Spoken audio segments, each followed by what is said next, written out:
Սա Երևանն է։ Այսօր ձեզ ցույց կտանք Հայաստանի մայրաքաղաքի շքեղ կյանքը։ Ահա թե ինչպիսին է իրական արքայական կյանքը։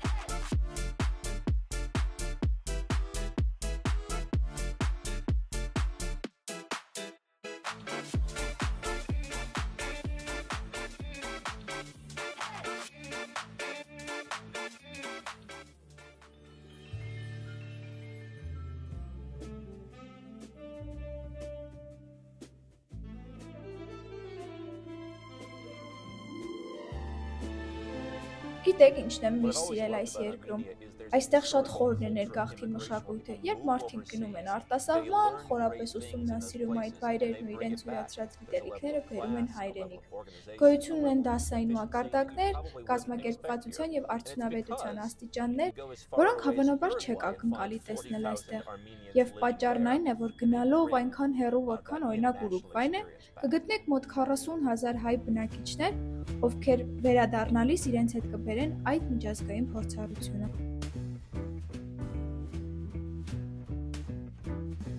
Ինչ է նշանակում լինել գեղեցիկ կին Հայաստանում։ Կարծում եմ այն կինն է, որն ունի չկրկնվող անհատականություն, բարեսիրտ է եւ սուր մտքով։ Գիտեք ինչն է հետաքրքիր, որ այստեղ 24-ամյա կինը կարող է լինել գրականության, աշխարհագրության, աշխարհաքաղաքականության գիտակ։ Կալիֆոռնիայում այդ տարիքի ոչ մի կին չէ գտնի Տոլստոյի կամ Պուշկինի մասին խոսելիս։ Ոչ միայն Տոլստոյից եւ Պուշկինից, հայ կինը առհասարակ Հայաստանում կրթությունը բարձր մակարդակի վրա է։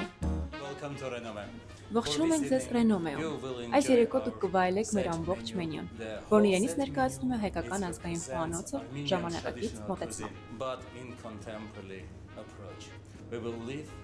Կթողնենք այն ձեր դատին։ Եկեք հենց սրանից էլ սկսենք։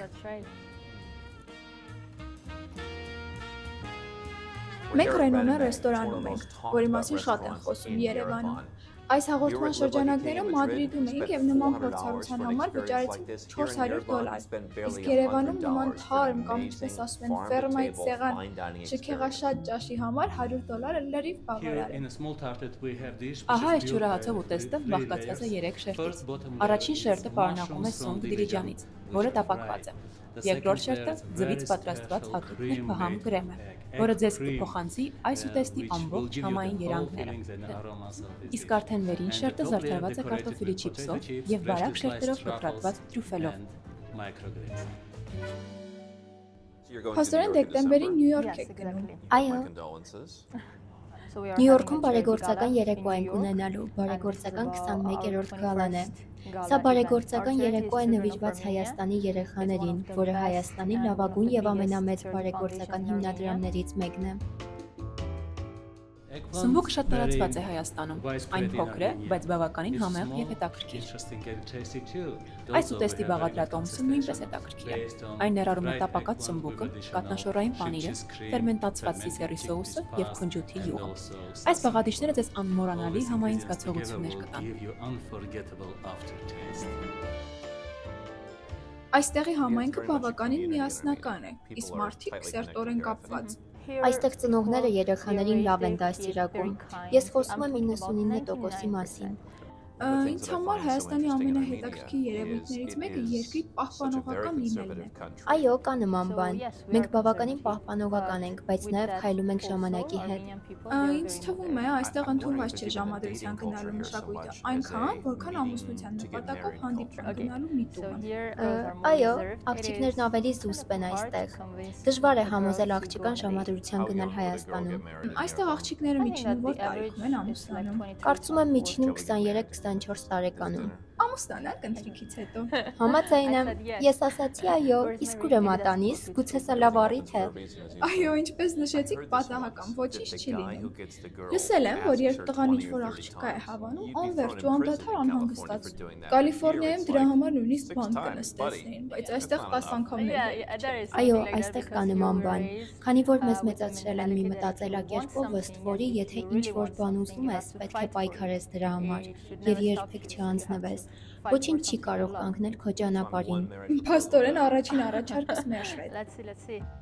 Ինչպես հասկացաք, աշխարհում կան ոչ միայն նման բնական գեղեցկություններ, այլև Երևանի նման քաղաքներ, որտեղ կարող եք մի հիանալի ընթրիք վայելել եւ բացահայտել այնպիսի մշակույթ, որը տարբերվում է ձեր մշակույթից։ Եթե տարբերվող բան եք փնտրում, պետք չէ տեղում մնալ։ Հիշեք, որ կան վայրեր, որտեղ մարդիկ ավելի պահպանողական են, այլ կերպ են մտածում, որտեղ ձեզ հավուր պատշաճի կդիմավորեն, որտեղ դռները միշտ բաց են ձեր առջև։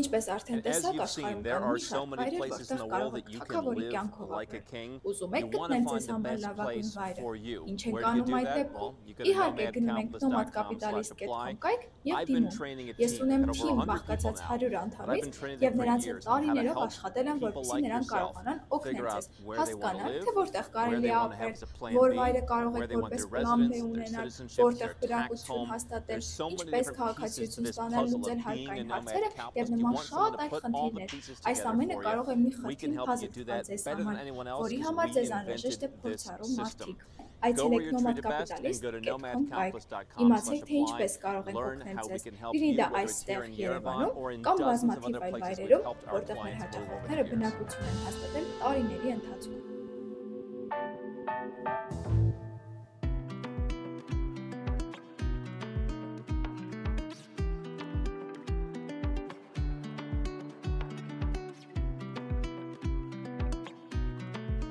Ես Երևանում չեմ ապրում, բայց պատկերացնում եմ Թոմ Ֆորդն ու առողջանելիքի քաղցրությունն ու շքեղությունը։ Այս բույրը լավագույն ընտրությունն է այսօրվա համար։ Ալեքսանդր հյուրանոցի լողավազանն այս տարածաշրջանի հյուրանոցների լողավազաններից թերևս ամենագրավիչն է։ Այսօր կօգտվենք շոգեփաղնիքից եւ կվայելենք ժամանակը։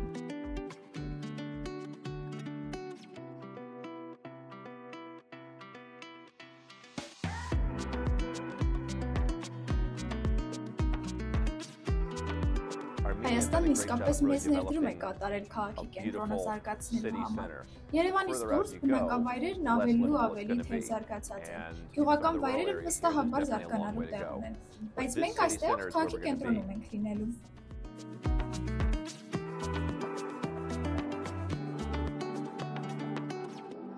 Ես սիրում եմ այցելել Եվրոպայի բոլոր օպերայի թատրոնները, սակայն երբեք չեմ եղել Երևանի օպերայի շենքի ներսում։ Այսօր կներկայացնենք ոչ միայն առաջիկա ցուցադրվող միջազգային ներկայացումները, ինչպես Կարապի լիճը, Բոհեմը կամ Տրավիատը, այլև հայկական արվեստը, հայ կոմպոզիտորների խորը մշակութային գործերը, որոնք իհարկե ցուցադրվում են այս պատերի ներսում։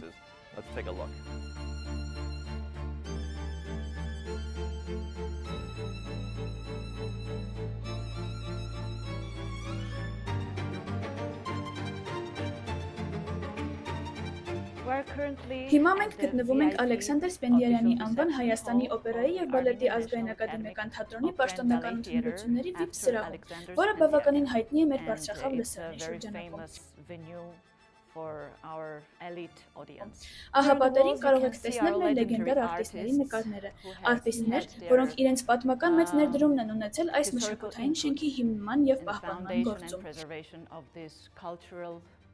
Ահա այստեղ Գեղամ Գրիգորյանն է, ով իր ժամանակի աշխարհահռչակ տենորներից էր։